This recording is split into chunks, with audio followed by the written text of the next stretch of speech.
L'ancien président de République démocratique du Congo, Joseph Kabila, visé par une plainte devant la Cour de cassation. Il y a 3 jours, l'homme d'affaires Théo Mbiye-Kalala a décidé de porter en justice une affaire vieille de 15 ans, mais toujours pas résolue.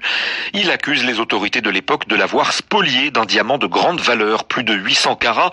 Le plaignant assure que des tractations ont bien été entamées ces dernières années, notamment avec l'ex-chef de l'État, mais celles-ci n'ont jamais abouti. Kamanda Wakamanda Muzembe, le voilà qui se tourne donc devant la justice pour obtenir réparation.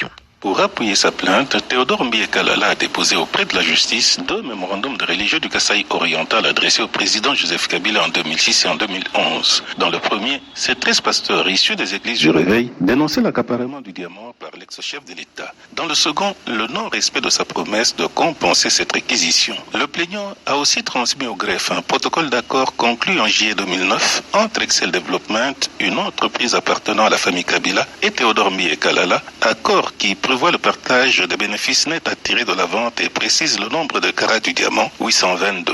RFI a interrogé 2 des religieux qui disent avoir rencontré à l'époque par 3 fois Joseph Kabila pour assurer la médiation.